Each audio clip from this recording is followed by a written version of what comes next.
Mangamma versus Gangamma. Gangamma versus நாய். ஒரு நாள் அவதாரும் கங்கம்மாவும் சேர்ந்து வெளியில உட்காந்து ரொம்ப கவலையா யோசிச்சிட்டு இருந்தாங்க. அட அவதாரம், என்னதுடா இது? எது செஞ்சாலும் சரி வர மாட்டேங்குதேடா. இப்படி இருந்தா எப்படி? புச்சிக்கி புச்சிக்கி என்னமோக்கா, நம்ம ஜாதகமே ரொம்ப கேவலமா இருக்கும் போல. இன்னும் கவலையா சொல்றாரு. அப்போ அவங்க 2 பேருக்கு முன்னாடி ஒரு ஆளு ஒரு நாயை விளையாடி காமிப்பாரு. அவரு அந்த நாயை விளையாட காமிச்சுக்கிட்டே அவருக்கு பிடிச்ச சாப்பாடை சாப்பிட்டுட்டு இருந்தாரு. அதுக்கும் சாப்பாடு வச்சிட்டு இருந்தாரு. அத பார்த்த கங்கம்மாவும் அவதாரமும் 2 பேரும், அக்கா, நம்மளை விட அந்த நாயோட ஜாதகம் ரொம்ப நல்லா இருக்கும் போல, அப்படிதான் தெரியுதுக்கா. நல்லா நேரத்துக்கு சாப்பாடு, நேரத்துக்கு தூக்கம், நம்மள மாதிரி எந்த கஷ்டமும் இல்லக்கா. டேய் அங்க பாரு, அந்த நாய் கொஞ்சம் டிஃபரெண்டா இல்ல? நம்ம தெரு நாய் மாதிரியே இல்லையே. அக்கா, அது டால்மேஷியன் நாய்க்கா, ஹைபிரிட் நாய் அது. அதோட குட்டிங்களை மார்க்கெட்ல 40,000ல இருந்து 50,000 வரைக்கும் விற்கிறாங்கக்கா. அத கேட்ட கங்கம்மா ஒரு தடவையா ஷாக் ஆகுறாங்க. என்னடா சொல்லிக்கிட்டு இருக்க? நாய் குட்டி 40,000ல இருந்து 50,000க்கு விக்கிறது என்ன? நிஜமாவேக்கா, அந்த மாதிரி ஹைபிரிட் நாய்ங்களை ஒரு நாளைக்கு 10 குட்டி வித்தா போதும்க்கா, லைஃப் செட்டில்டுக்கா. அத கேட்ட கங்கம்மாவுக்கு ஒரு ஐடியா வருது. டே அவதாரம், எப்படியாச்சும் நம்மளும் அந்த ஹைபிரிட் நாய்க்குட்டிய வித்து காசு சம்பாதிக்கணும்டா. விக்கிறதுக்கு நான் ரெடிக்கா. எனக்கு தெரிஞ்சு ஒரு மார்க்கெட் இருக்கு, அங்க போய் நாம விக்கலாம். ஆனா நம்ம அந்த ஹைபிரிட் நாய்களெல்லாம் எங்க இருந்துக்கா புடிச்சிட்டு வர்றது? நாம புடிச்சிட்டு வர போறது இல்லடா, அடிச்சிட்டு வர போறோம். இன்னும் சினிமா ரேஞ்ச்ல ஹீரோ மாதிரி சொல்றாங்க. அன்னைக்கு அவங்க 2 பேரும் ஒரு வீட்டுக்கு போறாங்க. அந்த வீட்ல ஹைபிரிட் நாயை பார்த்து கங்கம்மா அவதாரம் கிட்ட, அடே தம்பி, இதாண்டா நீ சொன்ன பிரீட் நாய். இந்த நாய் உன் பின்னாடியே வெளியே வரும். அது உன் பின்னாடி வந்துட்டு இருக்கும்போது அப்ப நான் அது பின்னாடி வந்து அது மேல முகமூடிய போட்டு புடிச்சுக்கிறேன். ஓகேவா? எல்லாம் நல்லா தான் இருக்கு, ஆனா அந்த நாய்ங்கெல்லாம் ஏன் பின்னாடி எதுக்குக்கா வரப்போகுது? அது வரும்டா, நீ போற, உனக்கே எல்லாம் தெரியும். அத கேட்ட அவதாரம் அந்த நாய் அவரு பின்னாடி எதுக்கு வருமான்னு யோசிச்சுட்டு இருந்தாரு. அப்போ கங்கம்மா ஒரு மட்டன் பீஸ் அதுக்கு காமிச்சு அவதாரம் பாக்கெட்ல போடுறாங்க.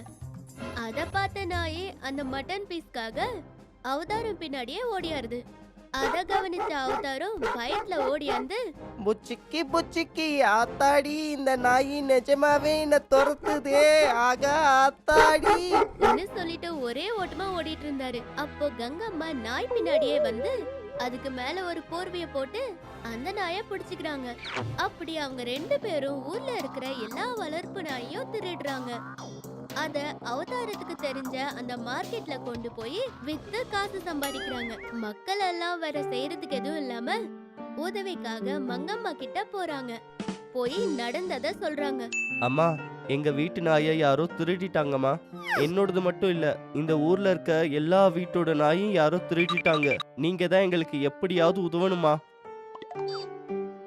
அம்மா, அந்த நாய் என்ன எங்களுக்கு ரொம்ப பிடிக்குமா? என் பொண்ணு எப்பவுமே அந்த நாய் கூட தான் விளையாடிட்டு இருப்பா. இப்போ அது காணாம போனதுல இருந்து அவ சரியா சாப்பிடவே மாட்டேங்கிறா. நீங்க தான் ஏதோ ஒண்ணு பண்ணணுமா? என்ன மங்கம்மாவை கெஞ்சுறாங்க. இன்னொரு ஆளு, என்னதான் நாயா இருந்தாலும் எங்க வீட்டுல ஒருத்தரா இருந்துச்சுமா, அது மேல எங்களுக்கு பாசம் கூட அதிகமாச்சு. நீங்க தாம்மா எப்படியாச்சும் எங்க நாய்களை திரும்ப கொண்டு வரணும். முதல்ல நாயை திருடுறதுனாது அந்த மாதிரி வேலை எல்லாம் நம்ம ஊர்ல யார் பண்ணுவாங்க? சரி, நான் ஏதோ ஒண்ணு பண்ணி உங்க நாய்க்குட்டிய உங்க வீட்டுக்கு வர மாதிரி பண்ற, விடுங்க இன்னும் சொல்றாங்க. அதுல யார் வீட்டுக்கு அவங்க போயிடுறாங்க. அப்ப மங்கம்மா, ஜனங்க இந்த மாதிரி வேலையும் பண்றாங்களா? முதல்ல யார் பண்றாங்களோ என்னமோன்னு தெரிஞ்சுக்கணும் இன்னும் நினைச்சு தான் மேஜிக்கல் குளோப வச்சு எல்லாத்தையும் பாக்குறாங்க. அத பார்த்த மங்கம்மா ஷாக் ஆகி, அடியா மருமகளே, இதெல்லாம் உன் வேலையா? இருந்தாலும் இந்த மாதிரி கேவலமான யோசனை உனக்கு இல்லாம வேற யாருக்கு வரும்? சொல்ற இரு உன் கதைய. உனக்கு எப்படி புத்தி சொல்லணும்னா, நாயின்னு சொன்னாவே நீ நடுங்கணும் இது மனசுல நினைச்சு நைட் ஆகுற வரையும் வெயிட் பண்றாங்க. நைட் ஆனதுமே மறுபடியும் கங்கம்மாவும் அவதாரமும் நாயை ஆட்டைய போடுறதுக்கு போறாங்க. மறுபடியும் எந்த வீட்ல நாய் இருக்கான்னு பாத்துட்டு போயிட்டு இருந்தாங்க. அப்போ மங்கம்மா தான் மேஜிக்கால ஒரு வீட்டு முன்னாடி ஒரு வளர்ப்பு நாயை வைக்கிறாங்க. அத பார்த்த கங்கம்மா அவதாரம் கிட்ட, அடே பாரா, யாரோ நமக்காக தான் இந்த நாயை வீட்டுக்கு வெளியில வச்சிருக்க மாதிரி இருக்கு. புச்சிக்கி புச்சிக்கி. ஆமாக்கா, இன்னைக்கு இதுதான் நம்மளோட ஃபர்ஸ்ட் போனி. அப்புறம் எதுக்குடா வெயிட் பண்ற? போய் அது முன்னாடி போய் நின்னு அதை டைவர்ட் பண்ணு. உன் பின்னாடியே நான் வந்து பிடிச்சுக்கிறேன் இன்னும் சொன்னாங்க. அதுல அவதாரம் அந்த நாய் முன்னாடி போய் அதை டைவர்ட் பண்றதுக்காக இப்படி சொல்றாரு. ஹாய் நாயே, என்ன பண்ணிட்டு இருக்க? என் தங்கல்ல, என் செல்லல்ல. இன்னும் சொல்லிக்கிட்டு இருந்தாரு. அப்போ அந்த நாய் அவதாரத்தை பார்த்து பார்த்து ஒரு தடவையா ரொம்ப பெருசா ஆயிருது. அத பார்த்து அவதாரமும் கங்கம்மாவும் ரொம்ப பயப்படுறாங்க. புச்சிக்கி புச்சிக்கி, இப்பதானே உன்னை நான் தங்கன்னு கூப்பிட்டேன், அதுக்குள்ள என்ன இவ்ளோ பெருசா வந்துட்ட? இது ஆச்சரியமா பாக்குறாரு. அப்ப அது கோவமா கங்கம்மாவையும் அவதாரத்தையும் பாக்குது.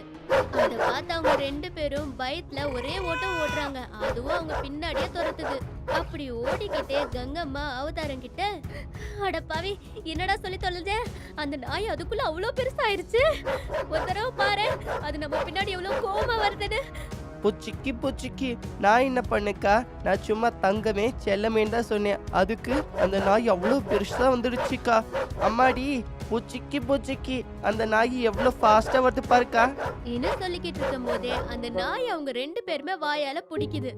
அதுல வேற வழி இல்லாம கங்கம்மா சத்தமா, அத்தை அத்தை அத்தை அத்தை, என்ன காப்பாத்துங்க அத்தை இன்னும் சொல்றாங்க. அப்பதான் அங்க மங்கம்மா வராங்க. வந்து, என்னடி இப்பயாச்சும் புத்தி வந்துச்சா? இருந்தாலும் நாயை திருடுறது என்னது இன்னும் திட்டுறாங்க. அதுல கங்கம்மா, சாரி அத்தை, இதெல்லாம் நான் வேணுமுனே பண்ணல அத்தை. ஏதோ இந்த புச்சிக்கு பையன் தான் எனக்கு இல்லாத பொல்லாத ஐடியா எல்லாம் கொடுத்தான் இன்னும் சொல்றாங்க. அதுக்கு அவதாரம் ஷாக் ஆகி, புச்சிக்கி புச்சிக்கி, அம்மா சத்தியமா இதுல எனக்கு எந்த சம்பந்தமும் இல்ல. இந்த பொம்பளை தான் என் பாக்கெட்ல மட்டன் பிரியாணி வச்சு அந்த நாய்கள் எல்லாம் களவாங்குது. 2 பேருமே திருட்டு கோழிங்க தான். 2 பேருக்குமே பனிஷ்மெண்ட் கொடுக்கணும். முதல்ல அந்த நாயெல்லாம் எங்க போய் வித்தீங்களோ எடுத்துட்டு வாங்க. அதுல வேற வழி இல்லாம கங்கம்மா அந்த மார்க்கெட்டுக்கு போய் இருக்கிற காசெல்லாம் கொடுத்துட்டு அந்த நாயெல்லாம் வாங்கிட்டு வராங்க. அத பார்த்த மங்கம்மா, இதுக்கு பனிஷ்மெண்டா நீங்க என்ன பண்ணணும் தெரியுமா? நாயை கூட்டிட்டு வரும்போது எவ்வளோ கிளீனா இருந்துச்சோ அவ்வளோ கிளீனா இத கழுவி கூட்டிட்டு போய் அவங்க வீட்டுல விட்டுட்டு வாங்க. வேற வழி இல்லாம நாய் எல்லாத்தையுமே சுத்தமா கிளீன் பண்ணி யார் வீட்ல இருந்து எடுத்துட்டு வந்தாங்களோ அவங்க வீட்டுல விட்டுறாங்க.